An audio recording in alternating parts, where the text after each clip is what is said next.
I recently acquired this item without any accompanying information, leaving me uncertain about its nature. It is an old wooden box containing a solid, heavy material with metal fixtures on one side. The black substance inside resembles a rock-like material, though I cannot confirm its exact composition. Any ideas what this thing is? That is a trembler coil or buzz coil, sometimes called a jump box or tumbler coil, which just outputs jolts of high voltage.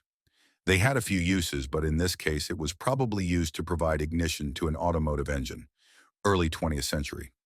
The black sludge inside is a tar-like insulating compound which has hardened over time.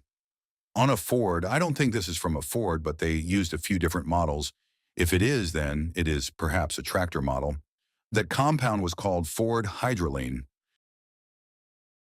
I found these items in close proximity to each other in Lake Erie, with some nearby artifacts dating back to the 1840s.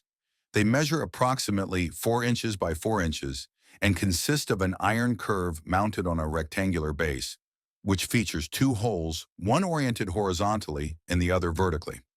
I suspect that these items are composed of copper and cast iron. Any ideas what this thing is? Their name is bell crank. A bell crank is a type of crank that changes motion through an angle. The angle can range from 0 to 360 degrees, but 90-degree and 180-degree bell cranks are most common. I found it while organizing the purse stock in my theater. The item measures approximately 5 inches by 8 inches and is 2.5 inches deep. It has a slightly curved, bean-like shape. The interior is entirely metal, while the exterior features a band of short pile velvet that appears to be dry rotted.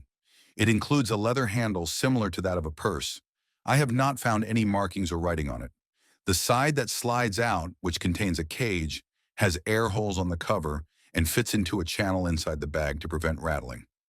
The opposite side features an adjustable vent that can be fully opened or closed.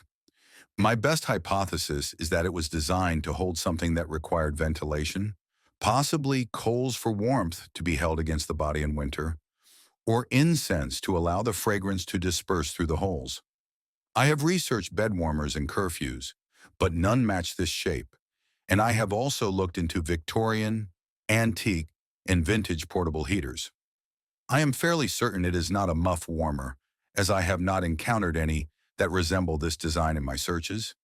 Any ideas what this thing is? It's vintage portable heater, foot warmer. They use for sleigh rides.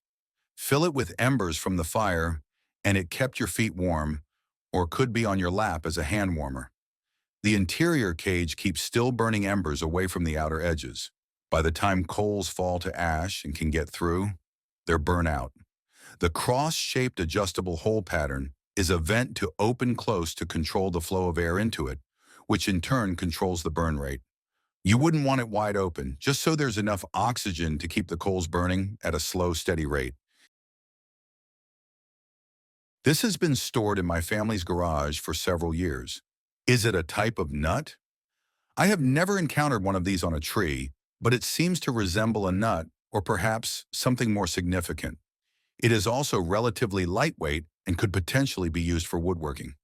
What is this thing? This is Banksia pod. Banksia pods originate from southwestern Australia. They grow on trees from the Banksia genus.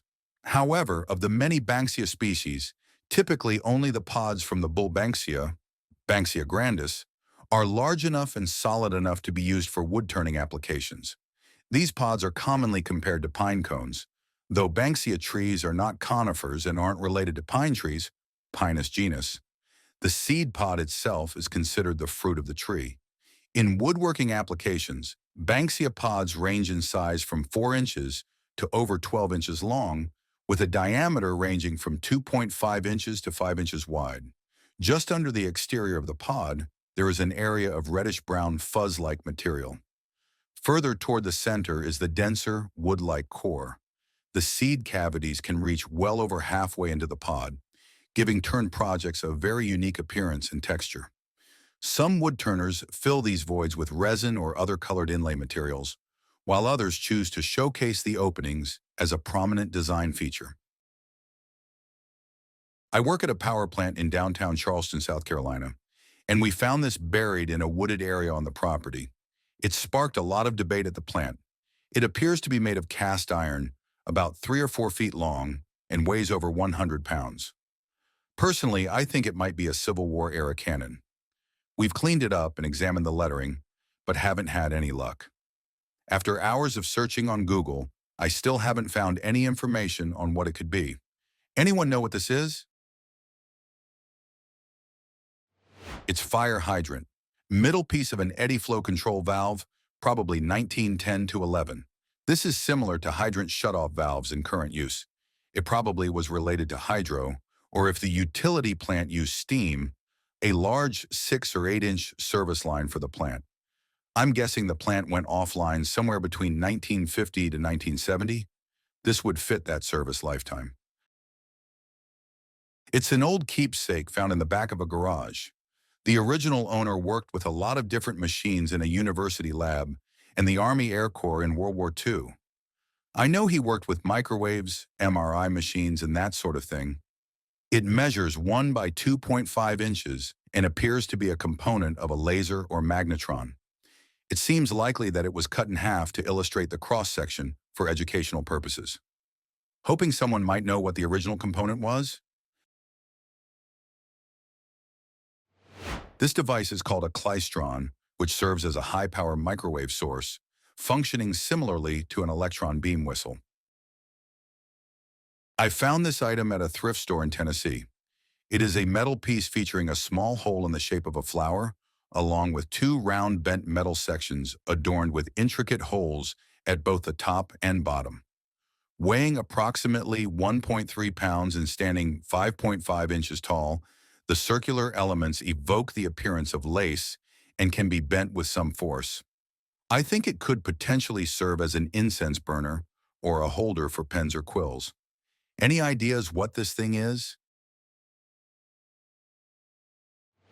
It serves as a plume holder, acting as a decorative accessory designed to support an inkwell.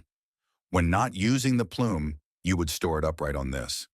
The little flower-looking cup is where excess ink in the plume would drip, and usually there was a compartment inside that collected that ink runoff to pour back into the inkwell. They had a name, not plume holder, but I don't remember the exact name.